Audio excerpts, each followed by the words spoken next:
चलिए हम लोग आज अब स्टार्ट करते हैं गैस लॉ के न्यूमेरिकल्स। पिछले वीडियोस में हम लोगों ने पढ़े थे गैस लॉ। कौन कौन से पढ़े थे? पहला पढ़ा था हम लोगों ने बॉयल्स लॉ, दूसरा चार्ल्स लॉ, तीसरा प्रेशर टेम्परेचर लॉ। इसके बाद हम लोगों ने गैस इक्वेशन पढ़ी थी। इसके बाद Dalton's law of partial pressure पढ़ा था। सभी लॉज हम लोगों ने पढ़े थे, लेकिन आज हम लोग उसके न्यूमेरिकल्स पढ़ेंगे। जब न्यूमेरिकल्स पढ़ेंगे तो उस लॉ के बारे में भी बीच बीच में बताते रहेंगे। तो पहला न्यूमेरिकल जो है हमारा वो बेस्ड है बॉयल्स लॉ पर। ठीक है, तो बॉयल्स लॉ हम लोगों ने पिछले टर्म में क्या पढ़ा था? बॉयल्स लॉ हम लोगों ने पढ़ा था कि कांस्टेंट टेम्परेचर पर, देखिए बॉयल्स का मतलब होता है उबलना, बॉयल करना। तो आपको दिमाग ये लगाना है कि बॉयल मतलब टेम्परेचर से रिलेशन, तो आपको टेम्परेचर कांस्टेंट रखना है। तो कांस्टेंट टेम्परेचर पर किसी भी गैस का जो प्रेशर होता है उसके वॉल्यूम की इनवर्सली प्रोपोर्शनल होता है। ठीक, अब ये जो बॉयल्स लॉ है वो मोस्टली फॉलो तो होता है हर जगह, लेकिन कुछ ऐसी कंडीशन जहाँ फॉलो नहीं होता है। जैसे कि अगर आप टायर में हवा भरते हैं तो वहाँ पे क्या होता है कि प्रेशर तो कांस्टेंट है, क्योंकि एटमॉस्फेरिक प्रेशर वो जो है वो रहेगा, उसी टेम्परेचर पे आप भर रहे हैं। तो प्रेशर जैसे अगर आप हवा भरने लगेंगे साइकिल के टायर पर, तो प्रेशर उसका बढ़ता जाएगा क्योंकि उसमें एयर भर रही है, और प्रेशर बढ़ने के साथ साथ उसमें एयर भर रही है तो वॉल्यूम भी बढ़ रहा है। तो यहाँ पे थोड़ा सा बॉयल्स लॉ फेल हो जाता है, क्योंकि बॉयल्स लॉ का रिलेशन होता है इन्वर्सली का, लेकिन जैसे अगर आप टायर में हवा भर रहे हैं तो वहाँ पे बॉयल्स लॉ फेल होता है, क्योंकि वहाँ पे इस एयर का वॉल्यूम भी इंक्रीज करता है और साथ साथ प्रेशर भी इंक्रीज होता रहता है। चलो वो तो बात अलग थी। यहाँ पे हम लोग अपने न्यूमेरिकल पे आते हैं।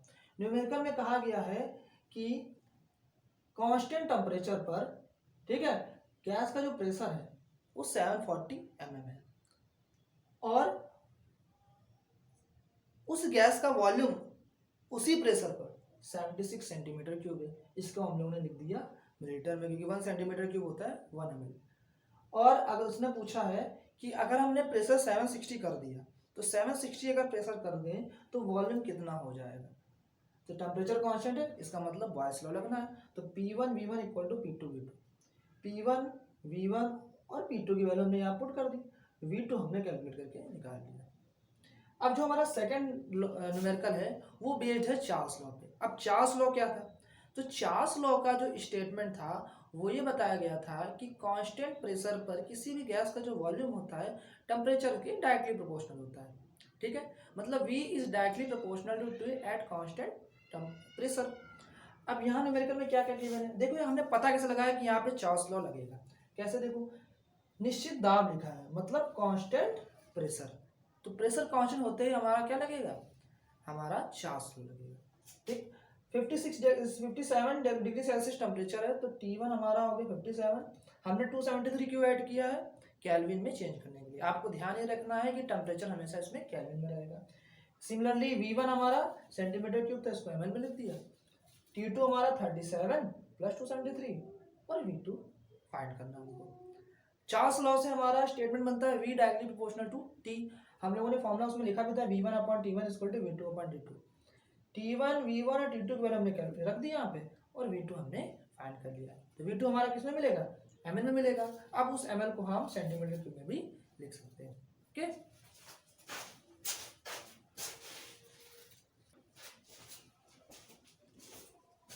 अब हम लोग चलते हैं नेक्स्ट न्यूमेरिकल पर, जो बेसिस होंगे गैस इक्वेशन पर। मतलब आप लोगों ने पढ़ा है बॉयल्स लॉ, चार्ल्स लॉ, इसके बाद प्रेशर टेम्परेचर लॉ। तो प्रेशर टेम्परेचर लॉ की जो न्यूमेरिकल है वो as it is Charles law के जैसे है, बस V को रिप्लेस किया है P से, तो वो सिंपल है।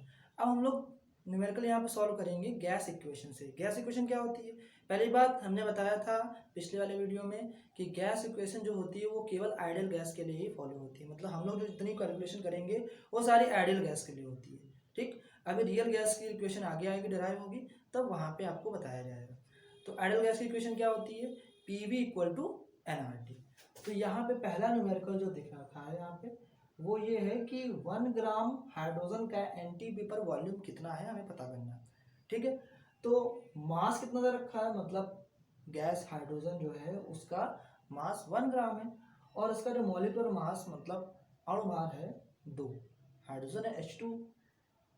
NTP की कंडीशन पर प्रेशर हमको रखना पड़ेगा 1 atm और टेम्परेचर रखना पड़ेगा 0 डिग्री सेल्सियस। इसको हम लोग चेंज करेंगे इसमें केल्विन में। ठीक है, तो हमने हमने PV इक्वल टू W/mRT पिछले वीडियो में फॉर्मूला ये डिराइव किया था। इससे हमने V कैलकुलेट किया तो V हमारा निकल के आया WRT/m/P। सारी वैल्यू हमने पुट कर दी। सारी वैल्यू पुट करने में वॉल्यूम कितना मिल गया 11.2 लीटर। मतलब 1 ग्राम हाइड्रोजन का NTP पर वॉल्यूम होगा 11.2 लीटर। अब हम लोग आते हैं अपने नेक्स्ट न्यूमेरिकल पे। नेक्स्ट न्यूमेरिकल यहाँ पर गैसेस मिक्सचर दे रखा है जिसमें नाइट्रोजन गैस है 0.336 ग्राम और ऑक्सीजन गैस है 11.2 लीटर। दोनों को एक साथ NTP की कंडीशन पे लिया गया है और एक कंटेनर में रखा गया है जिसका वॉल्यूम है 10 लीटर और उस कंटेनर का टेम्परेचर कितना है 27 डिग्री सेल्सियस।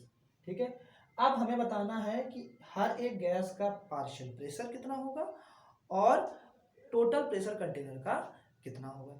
ठीक है, चलो फिर सबसे पहले हमें कैलकुलेट करना पड़ेगा नंबर ऑफ मोल्स।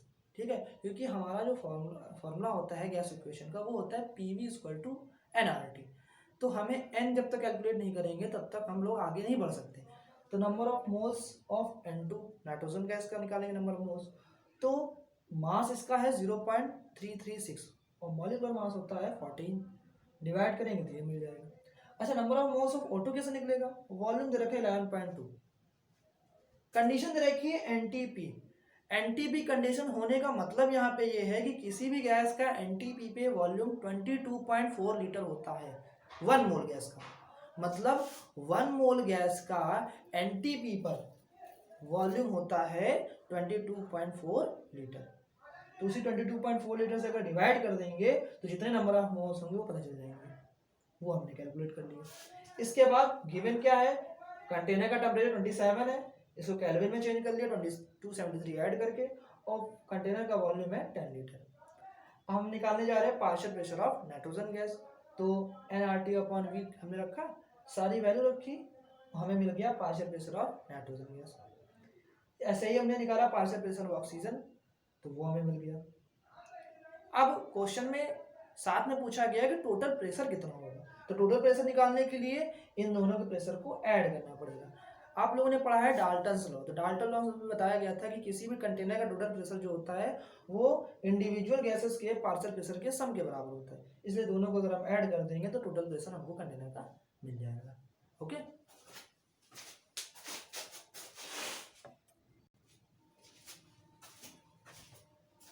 अब हम लोग अपने नए न्यूमेरिकल पे चलते हैं। ये जो नया न्यूमेरिकल है वो हमारा Dalton's law of partial pressure जो हम लोगों ने पिछले दिन पे लास्ट लॉ पढ़ा था उस पे बेसिस है। यहाँ पे क्या गिवन है, यहाँ पे देखिए कि जिस डब्बे में 3 गैसेस भरी गई हैं, फिल की गई हैं, उसका टोटल प्रेशर दे रखा है 700 mm। पहली गैस का नंबर ऑफ मोल 0.02 है, दूसरी गैस का 0.04 है और तीसरी गैस का 0.08।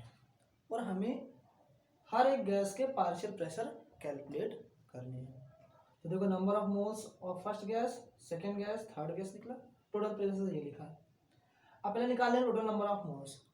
तो टोटल नंबर ऑफ मोल्स जो होगा इनको सम करने पर कैलकुलेट हो जाएगा। मतलब N = N1 + N2 + N3, total N निकल गया। अब हम लोगों ने Dalton's law of partial pressure में लास्ट में एक फॉर्मूला लिखा था कि partial pressure of any gas equal to number of moles of that gas upon total number of moles multiply by total pressure. तो वहाँ यहाँ भी यही है, partial pressure of first gas P1 = number of moles of first gas upon total number of moles multiply by total pressure. रखा, calculate किया, 100 mm आ गया। ऐसे सेकंड गैस का कैलकुलेट किया और थर्ड गैस का कैलकुलेट किया। ठीक है, जब थर्ड गैस कैलकुलेट करोगे, अगर क्वेश्चन को वेरीफाई करना है तो अगर आप इन तीनों को ऐड करो, ऐड करने में देखो 700 टोटल आ जाएगा नहीं आ जाएगा, तो मतलब हमारा क्वेश्चन क्या है, सही है। आज के लिए आप लोगों को इतने न्यूमेरिकल कराए गए जितने पिछले वीडियो में हमने लॉस पढ़े थे। ठीक, अब नेक्स्ट वीडियो में हम आपको नया लॉ बताएंगे, ग्राम्स लॉ ऑफ डिफ्यूजन। उसमें उसके लॉ और न्यूमेरिकल के बारे में समझाएगा। तब तक के लिए धन्यवाद।